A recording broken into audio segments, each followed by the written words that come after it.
Hello everyone, welcome to my YouTube channel. आज हम लेकर आए हैं क्रिप्टोग्राफी सीरीज़ की एक और बहुत इंपॉर्टेंट वीडियो। आज हम डिस्कस करेंगे आरएसए एल्गोरिदम। इसको आरएसए क्रिप्टो सिस्टम भी कहा जाता है। सबसे पहले हम इसका बेसिक प्रोसीजर अंडरस्टैंड करेंगे और उसके बाद इसकी एक एग्जांपल सॉल्व करेंगे। आरएसए क्रिप्टोग्राफी एल्गोरिदम प्रपोज किया था 3 क्रिप्टोग्राफर्स ने, जिनके नाम थे रोनाल्ड रीवेस्ट, एडी शमीर और लियोनार्ड एडलेमन। ये 1977 में इन्होंने प्रपोज किया था और आरएसए का कीवर्ड इन तीनों के नाम के इनिशियल्स को ऐड करके बनाया गया था। आरएसए एल्गोरिदम एसिमेट्रिक क्रिप्टोग्राफी के कॉन्सेप्ट्स को यूज करता है। जैसा कि हमने पहले पढ़ा कि एसिमेट्रिक क्रिप्टोग्राफी में 2 कीज यूज होती हैं, पब्लिक और प्राइवेट की। इस पे डिटेल्ड वीडियो का लिंक मैं अपनी डिस्क्रिप्शन में शेयर कर दूंगा। आरएसए एल्गोरिदम के कुछ कॉमन यूजेस जो हैं वो सिक्योर डाटा ट्रांसमिशन और सिक्योर की एक्सचेंज है।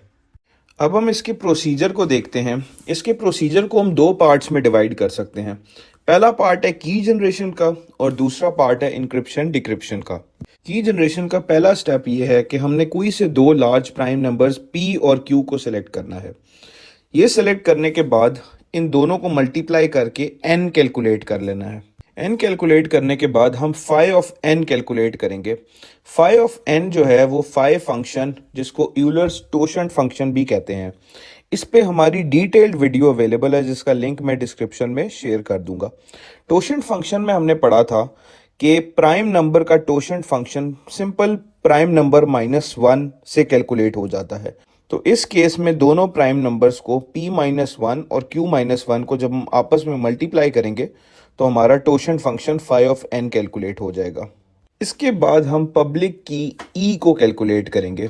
e की जो लिमिट है वो है 1 से लेकर phi ऑफ n-1। लेकिन इसमें एक एडिशनल कंडीशन है, वो ये कि e और phi ऑफ n का GCD 1 होना चाहिए। मतलब ये कि e और phi ऑफ n आपस में रिलेटिवली प्राइम होने चाहिए।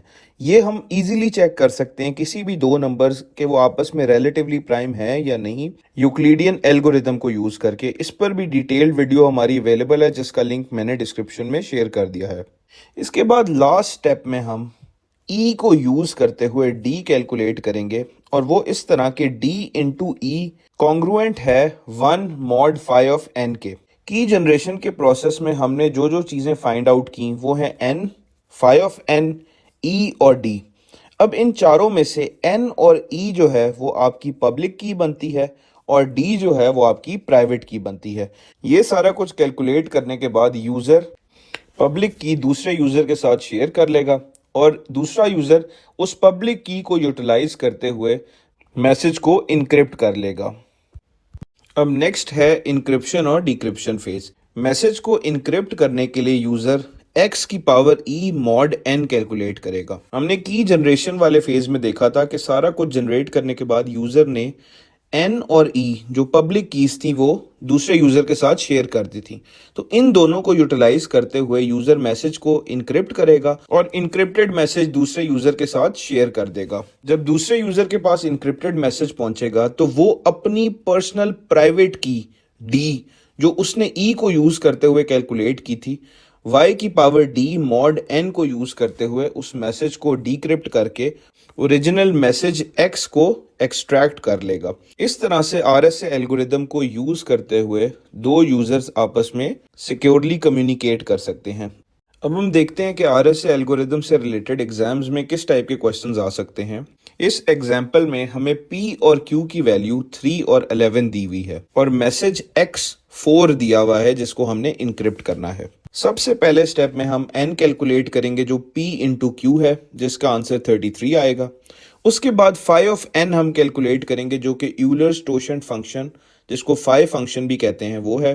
प्राइम नंबर के केस में p-1 इंटू q-1 करेंगे तो हमारे पास phi फंक्शन कैलकुलेट हो जाएगा।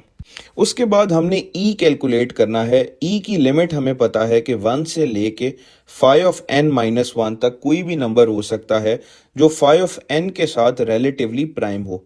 मैक्सिमम एग्जांपल्स में आपको e की वैल्यू खुद दी हुई होगी और उसको पब्लिक की के नाम से क्वेश्चन में मेंशन किया हुआ होगा। इस केस में हमारे पास e की वैल्यू है 3।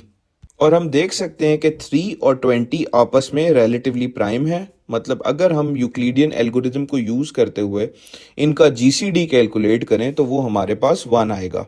ई जनरेशन के लास्ट स्टेप में हमने ई को यूज करते हुए डी कैलकुलेट करना है। हमें पता है e into d is congruent to 1 mod 5 of n. मतलब डी एक ऐसा नंबर है कि जिसको ई से हम मल्टीप्लाई करें तो रिमाइंडर हमारा 1 आए। तो हम देख सकते हैं कि 3 को अगर 7 से मल्टीप्लाई करें तो हमारा आंसर 21 आता है और मॉड 20 में हमारे पास रिमाइंडर 1 आता है। तो डी की वैल्यू हमारे पास 7 आ गई। अब बॉब पब्लिक की एन और ई एलिस के साथ शेयर करेगा ताकि वो मैसेज को इनक्रिप्ट कर सके। हमने प्रोसीजर पार्ट में देखा था कि मैसेज को इनक्रिप्ट करने के लिए x की पावर e मॉड n होगी। तो 4 की पावर 3 मॉड 33 कैलकुलेट करेंगे तो हमारे पास इनक्रिप्टेड टेक्स्ट y 31 आ जाएगा। एलिस ये इनक्रिप्टेड मैसेज बॉब के साथ शेयर करेगा और लास्ट स्टेप में बॉब अपनी प्राइवेट की डी को यूज करते हुए वापस x कैलकुलेट कर लेगा। 31 की पावर 7 मॉड 33 अगर हमने कैलकुलेट करना हो तो ये एक मॉड्यूलर एक्सपोनेंशिएशन बन गई है।